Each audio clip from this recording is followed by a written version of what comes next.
कबहू श्री वृंदावन जाऊं, कबहू श्री वृंदावन जाऊं, कबहू श्री वृंदावन जाऊं, राधा भावा विष्णु गौर हरि, राधा भावा विष्णु गौर हरि, कबहू श्री वृंदावन जाऊं, राधा भावा विष्णु गौर हरि, राधा भावा विष्णु गौर हरि, प्रेम विरह अंग अंग आकुलाऊं, प्रेम विरह अंग अंग आकुलाऊं, कबहू श्री वृंदावन जाऊं, अति व्याकुल है दौड़त गोरा, अति व्याकुल है दौड़त गोरा, तन मन की सब सुधि विसिराऊं, कबहू श्री वृंदावन जाऊं, राधा भावा विष्णु गौर हरि, राधा भावा विष्णु गौर हरि, कबहू श्री जमुना पाऊं, कबहू श्री वृंदावन जाऊं। हा বৃন্দাবন বলতে বলতে মহাপ্রভু চলেছেন কাহা করু কাহা পাউ ব্রজেন্দ্র নন্দন, কাহা মোর প্রাণনাথ মুরলী বদন, কাহারে কহিব কেবা জানে মোর দুঃখ, ব্রজেন্দ্র নন্দন বিনু ফাটে মোর বুক। মহাপ্রভু চলেছেন রাধা বিরহে, তিনি বিভোর হয়ে কাহা করু কাহা পাউ ব্রজেন্দ্র নন্দন, কাহা মোর প্রাণনাথ মুরলী বদন, কাহারে কহিব কেবা জানে মোর দুঃখ, ব্রজেন্দ্র নন্দন বিনু ফাটে মোর বুক। প্রেমোচ্ছ্বাদরুজ অবগচ্ছতি হরির নায়ম ন চ প্রেম বা, স্থানায় স্থানমবৈতি নাভি মদন জনতি ন দুর্বলা, অন্য বেদনা চন্য দুঃখ অখিলম ন জীবনম বস্রুবম, দিত্রান্নেব দিনানি যৌবন মিদম হাহা বিধে কাগতি। সখী হে কি কহব মোর দুঃখ, আমার অন্তর হয় জড় জড় বিদরিয়া যাই বুক, প্রেমের বেদনা না জানে কখন হৃদয় নিষ্ঠুর হই, প্রেম দুরাচার না করে বিচার, স্থান স্থান নাহি জানে, শেষট লম্পট কুটিল কপট নিশি দিন পড়ে মনে, হাম কুলবতী নবীনা যুবতী কানু পীড়িতি কাল, তাহাতে মদন হয় দারুণ হৃদয়ে হানির শাল। অন্যের বেদন নাহি জানে আন, শুনলো পরাণ সখী, মোর মন দুঃখ মতি নাহি দেখে আন জানে কাহা লখি। কি দোষ আমার পরাণ হামার, সই মোর বসন নয়। নারীর যৌবন দিন দুই তিন, যেই পদ্ম পাত্রের জল। বিধি মোর বাম নাহিল শ্যাম, আমার করম ফল। স্বয়ং রাধারানী বিলাপ করছেন, কি বলছেন? প্রেম দুরাচার না করে বিচার, স্থানা স্থান নাহি জানে। সে লম্পট কুটিল কপট, নিশি দিশি পড়ে মনে। প্রেম দুরাচার না করে বিচার, স্থানা স্থান নাহি জানে। প্রেমের কোন বিচার আচার স্থান কোনো কিছু জ্ঞান তার নেই। সে শট লম্পট কুটিল কপট, নিশি দিশি পড়ে মনে। বলছেন সে শট, সে কপট, সে লম্পট, নিশি দিশি শুধু তার কথাই মনে পড়ে। বলছেন প্রেমের বিচ্ছেদ জনিত যাতনা কিরূপ দুর্বিষহ, তাহা কৃষ্ণ জানে না। প্রিয়াজি সখীদের কাছে নিবেদন করছেন যে প্রেমের বিচ্ছেদের যে যন্ত্রণা, সে কৃষ্ণ সে যন্ত্রণা তার সেই অনুভব নেই। যদি জানতেন তাহা হইলে এই সৌন্দর্য মাধুরী দ্বারা আমাদের মন হরণ করিয়া সে এইভাবে আমাদেরকে বিনা শুল্ক নিঃশুল্ক দাসী বানিয়ে সে আমাদেরকে এইভাবে ছেড়ে যেত না। সেই গোপী গীতে গোপীরা বলছেন সরদুদাসয়ে সাধু জাত সরসি যোদর শ্রীমুসাদৃশা সুরতনাথতে যশুল্ক দাসিকা বরদনে বিনত নেহ কিম বধো। গোপীরা বলছেন, স্বয়ং রাধারানী বলছেন সে শট, সে লম্পট, সে যদি ভালো হতো তাহলে এইভাবে আমাদেরকে হত্যা করে সে আমাদেরকে ছেড়ে চলে যেত না। আমরা তো তার বিনামূল্যের দাসী, আমরা যে তার দাসী হয়েছি তার জন্য কোনো শুল্ক আমরা নিই না, আমরা বিনামূল্যে তার দাসী হয়েছি। কিন্তু সে শট আমাদের সেই ভালোবাসার দাম সে দিতে পারলো না। সে ভালোবাসার যে যন্ত্রণা, বিচ্ছেদের যে যন্ত্রণা, সেই যন্ত্রণার অনুভব তার নেই। যদি থাকতো সে আমাদেরকে এইভাবে ছেড়ে চলে যেত না। স্থানা স্থান বিচার ভালো মন্দ কিছুই করে না। প্রেমের কোনো বিচার আচার স্থান ভালো মন্দ কোনো কিছু নেই।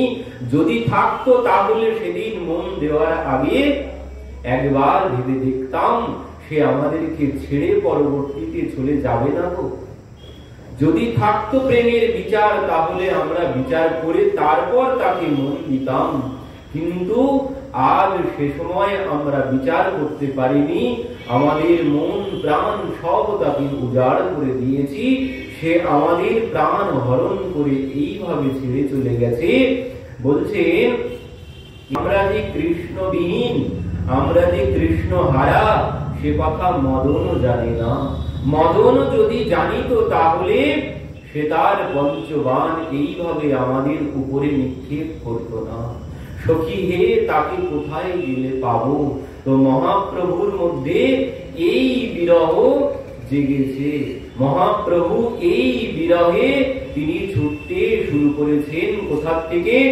কবহু শ্রী বৃন্দাবন পাও, কবহু শ্রী বৃন্দাবন পাও। রাধা ভাবা বিষ্ণু গৌর হরি, রাধা ভাবা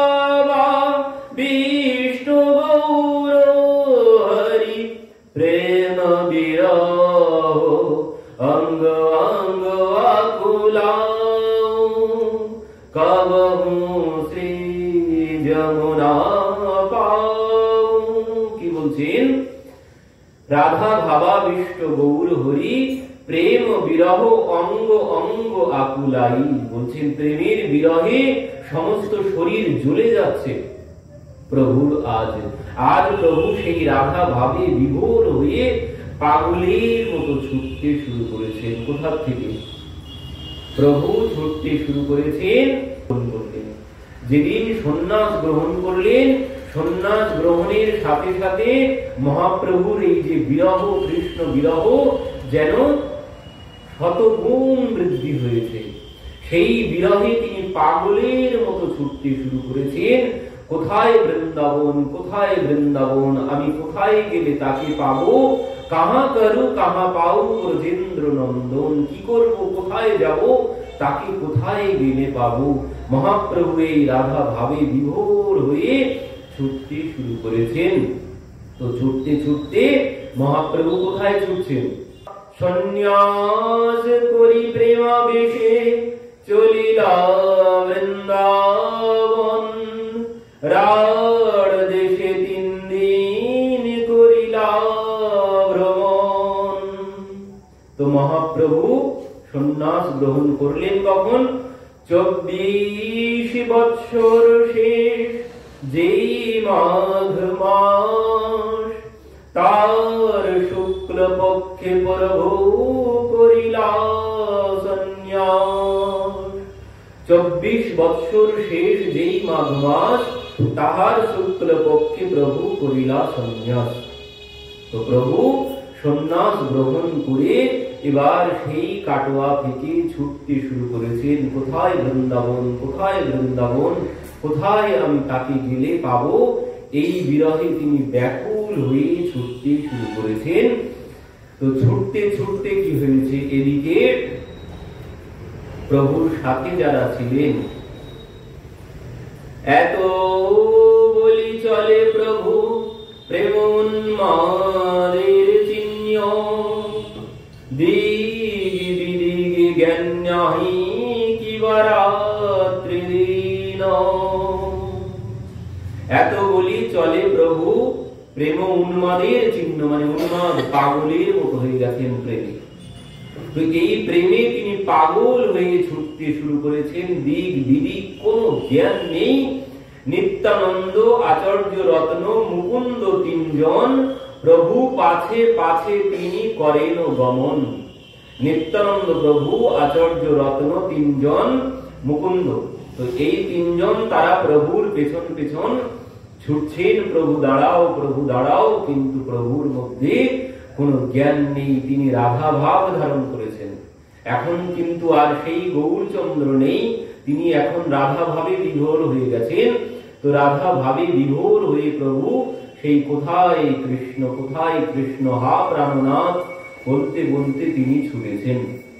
তো এদিকে যেই প্রভু দেখে সেই লোক সবে, প্রেমাবেশে হরি বলে খণ্ডে দুঃখ শোকে। তো যে যা প্রভুকে যে দর্শন করছেন, যেভাবে দর্শন করছেন, সবাই প্রভুর ওই বিরহের অবস্থা দেখে সবাই প্রভুর মুখে হরি বল, ভগবানের নাম শ্রবণ করে তারাও ওই হরি বল বলে উঠছেন। পথে যারা দর্শন করছেন হরি বল, হরি বল, হরি বল বলে উঠছেন। সমস্ত পথচারী যারা প্রভুকে দর্শন করছেন, একদল রাখাল বালককে দর্শন করেছেন। একদল রাখাল বালককে প্রভু দর্শন করলেন। সেই রাখাল বালকগণ প্রভুকে দর্শন করেছেন। আর প্রভু যে সেই হরি বল বলতে বলতে ছুটেছেন। তো এই দেখে সেই রাখাল বালকের দল প্রভুর সাথে হরি বল বলে উঠেছে।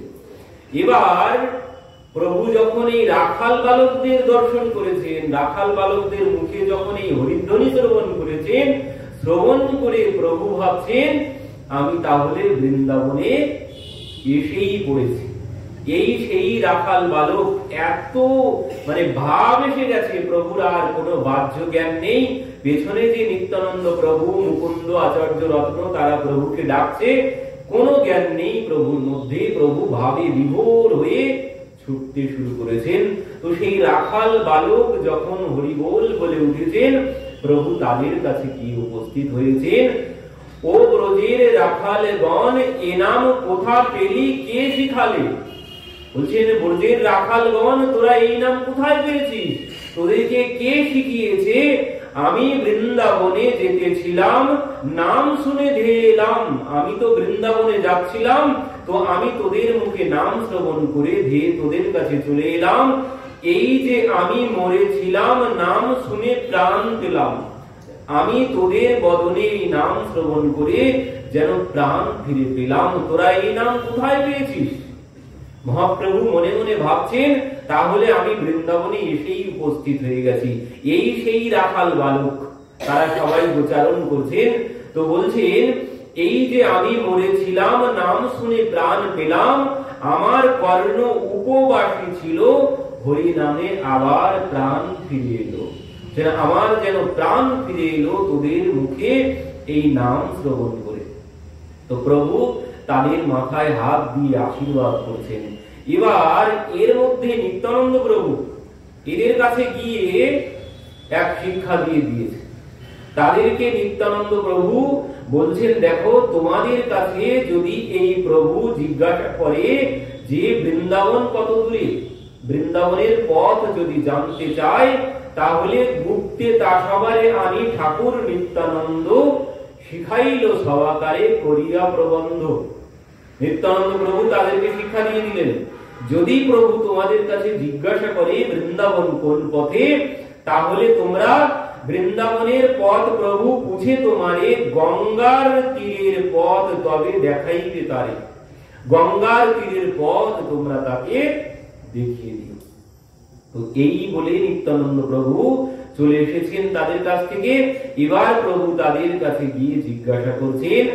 তবে প্রভু পুছিলেন, শোনো শিশুগণ, কহ দেখি কোন পথে যাব বৃন্দাবন।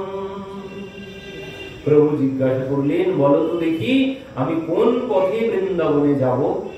এবার যেই প্রভু জিজ্ঞাসা করেছেন, তো সেই রাখাল বালক কি করলেন, শিশু সব গঙ্গার তীর পথ দেখাইল, সেই পথে আবেশে প্রভু গমন করিল। শিশুরা গঙ্গার তীর শান্তিপুরের পথ দেখিয়ে দিল। তো সেই পথে মহাপ্রভু বৃন্দাবন ভাবাবেশে চলতে শুরু করেছেন। এবার কি হয়েছে, নিত্যানন্দ প্রভু হঠাৎ প্রভুর সম্মুখে এমন সময় গিয়ে উপস্থিত। নিত্যানন্দ প্রভুকে দর্শন করে মহাপ্রভু বলছেন, নিতাই তুমি এখানে কোথা থেকে এলে? আর আমি যে বৃন্দাবনে, তুমি কি করে জানলে? নিত্যানন্দ প্রভু বলছেন, প্রভু আমি তোমার সাথে বৃন্দাবনে যাব। বলছেন প্রভু কহে, শ্রীপাদ তোমার কোথা থেকে গমন? শ্রীপাদ কহে, তোমার সঙ্গে যাব বৃন্দাবন।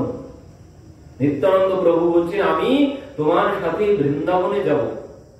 এদিকে নিত্যানন্দ প্রভু কি করেছেন, আচার্য রত্নের কহে নিত্যানন্দ গোসাই, শীঘ্র যাও তুমি অদ্বৈত আচার্য ঠাই। আচার্য রত্নকে তিনি অদ্বৈত প্রভুর কাছে পাঠিয়ে দিলেন। কি বললেন, প্রভু লইয়া যাব আমি তাহার মন্দিরে, সাবধানে রহে যেন নৌকা লয়ে তীরে।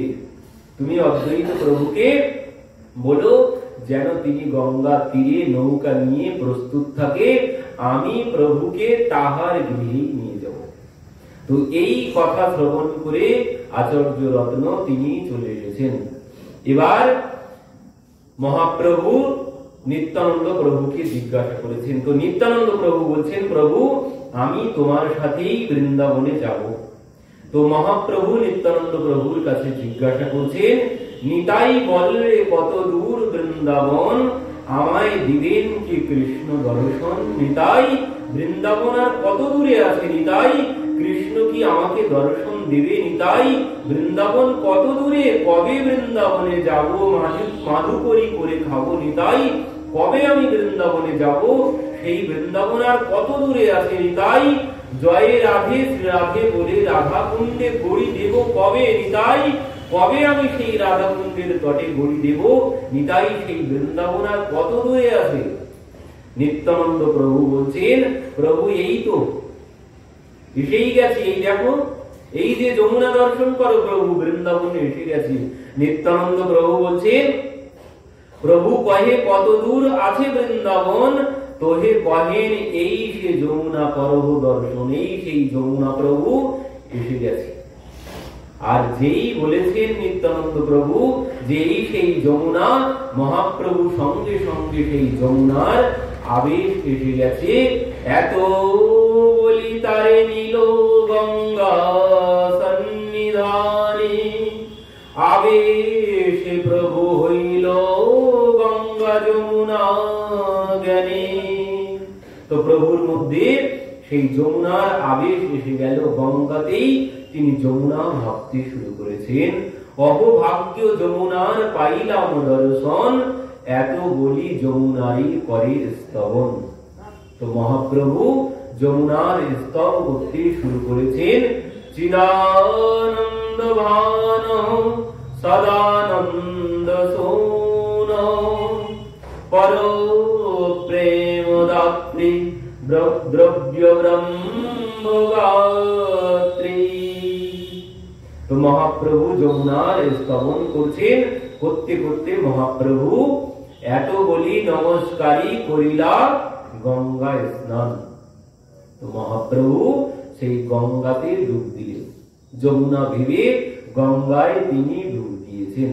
তো এবার যে গঙ্গায় তিনি ডুব দিয়েছেন, এমতো সময় ডুব দিয়ে উঠেই সম্মুখে দেখছেন অদ্বৈত প্রভু নৌকা নিয়ে প্রস্তুত। নৌকা নিয়ে দাঁড়িয়ে আছেন অদ্বৈত প্রভু। হেন কালে আচার্য গোসাই নৌকাতে চড়িয়া, আইল নূতন কৌপিন বহির্বাস লইয়া। এমন সময় অদ্বৈত প্রভু নৌকা বহির্বাস নিয়ে এসেছেন। তো প্রভু স্নান করেছেন, কাছে ওই একটাই পোশাক পরিধানে আছে, আর কোনো কিছু নেই। তো সেই জন্য অদ্বৈত প্রভু পোশাক কিনেছেন। তো এবার যে স্নান করে মহাপ্রভু উঠেছেন, আগে আসি রহিলা আচার্য নমস্কারী। আচার্য দেখি বলে প্রভু মনে সংশয় করি। এবার প্রভুর মনের মধ্যে সংশয় এসে গেছে। প্রভু এবার বলছেন, তুমি তো অদ্বৈত গোসাই, হেথা কেন আইলা? তুমি তো অদ্বৈত গোসাই, হেথা কেন আইলা? আমি বৃন্দাবনে, তুমি কেমন সে জানিলাম? আমি যে বৃন্দাবনে আছি, তুমি তো অদ্বৈত গোসাই, তুমি এখানে কি করে এলে? আর আমি যে বৃন্দাবনে, সেও তুমি কি করে জানলে? তোমাকে কে বলেছে? আর তুমি এখানে কোথা থেকে এলে? মহাপ্রভুর মধ্যে সংশয় জেগেছে। এবার অদ্বৈত প্রভু আর মিথ্যা বলতে পারলেন না। অদ্বৈত প্রভু বলছেন, আচার্য কহে তুমি যা সেই বৃন্দাবন, মোর ভাগ্যে গঙ্গা তীরে তোমার আগমন। অদ্বৈত প্রভু বলছেন, প্রভু আচার্য কহে তুমি যাহা সেই তো বৃন্দাবন। প্রভু তুমি যেখানে সেটাই বৃন্দাবন। আর আমার ভাগ্য এত সুপ্রসন্ন যে সেই গঙ্গা তীরে আমি আজ তোমাকে দর্শন করলাম। কি বলছো অদ্বৈত? গঙ্গা তীরে আছি এখন? তুমি কি বলছো? এটি গঙ্গা? হ্যাঁ প্রভু, এটি গঙ্গা। নিতাই যে বলল যমুনা, নিতাই প্রভু কহে নিত্যানন্দ আমারে বঞ্চিলা, গঙ্গায় আনিয়া মোরে যমুনা কহিলা। তুমি আমাকে এইভাবে ছলনা করলে, তুমি আমাকে গঙ্গায় এনে যমুনা বললে। মহাপ্রভু রেগে গেছেন। নিত্যানন্দ প্রভু আস্তে আস্তে প্রভুর সম্মুখে গিয়েছেন, গিয়ে বলছেন, প্রভু ছলনা আমি করিনি, ছলনা তুমি করেছো। ছলনা আমি করিনি, ছলনা তুমি করেছো। তুমি সবার সাথে ছলনা করেছো। তুমি সমস্ত ভক্তদেরকে ছলনা করেছো। সবাইকে ছেড়ে তুমি চুপি চুপি চুরি করে সন্ন্যাস গ্রহণ করেছো। তুমি শচী মাকে ছলনা করেছো, তুমি বিষ্ণুপ্রিয়া দেবীকে ছলনা করেছো, আমি তোমার সাথে ছলনা করিনি, তুমি তো আমাদের সাথে ছলনা করেছো। এমতো সময় অদ্বৈত প্রভু এসে বলছেন, আচার্য কহে মিথ্যা নহে শ্রীপাদ বচন। অদ্বৈত প্রভু বলছেন, নিত্যানন্দ প্রভু মিথ্যা কোনো কিছু বলেনি। প্রভু কি বলছেন? যমুনাতেই স্নান তুমি করিলা, এখন তুমি গঙ্গায় স্নান করনি। তুমি একবার ভালো করে তাকিয়ে দেখো, তুমি যমুনাতেই স্নান করেছো। গঙ্গায় যমুনা বহে হইয়া এক ধার, পশ্চিমে যমুনা বহে পূর্বে গঙ্গাধার। যেন পশ্চিম দিকে দেখো যমুনাই বইছে, আর পূর্ব দিকে গঙ্গার ধারা বইছে, আর তুমি এই যমুনাতেই ডুব দিয়েছো। শ্রীপাদ মিথ্যা কোনো কিছু বলেনি। তো নিত্যানন্দ প্রভু বলছেন, প্রভু তুমি তো ছলনা করেছো, তুমি সবাইকে ছলনা করে সবাইকে ছেড়ে এইভাবে তুমি চুরি করে চলে যাচ্ছ। তো আমি মাকে কথা দিয়েছি যে তোমাকে মায়ের কাছে নিয়ে যাব, মা তোমাকে ছেড়ে প্রাণ হারাতে বসেছে, তো এই জন্য প্রভু আমি তোমাকে মায়ের কাছে নিয়ে যাব। তো এই বলে মহাপ্রভু বলছেন, চলো চলো নিতাই, আমার তো মাকে প্রণাম করা হয়নি, কারণ সন্ন্যাসের পরে মাকে প্রণাম করতে হয়, মায়ের কাছ থেকে অনুমতি নিতে হয়, তো আমার তো মায়ের কাছে অনুমতি নেওয়া হয়নি। তো এই বলে মহাপ্রভু এবার শান্তিপুরে গমন করেছেন। এবার শান্তিপুরে এসে অদ্বৈত প্রভু বলছেন, নিতাই তুমি তো খুব ভালো কাজ করেছো, প্রভুকে শান্তিপুরে নিয়ে এসে তো এখন যাও মাকে ডেকে নিয়ে এসো। তো অদ্বৈত প্রভু প্রথমে কি করেছেন? প্রথমে তিনি মুকুন্দকে বলেছেন, গোবিন্দকে বলেছেন, যাও গোবিন্দ তুমি মাকে নিয়ে এসো। গোবিন্দ করজোড়ে দাঁড়িয়ে বলছেন, প্রভু আমি পারব না। তো অদ্বৈত প্রভু মুকুন্দকে বলছেন, গোবিন্দকে বললেন, মুকুন্দকে বললেন, জগদানন্দকে বললেন, যাও তোমরা গিয়ে মাকে নিয়ে এসো। কিন্তু বললেন, প্রভু আমরা পারব না, এই ভার আমরা সহ্য করতে পারব না। তখন মহাপ্রভু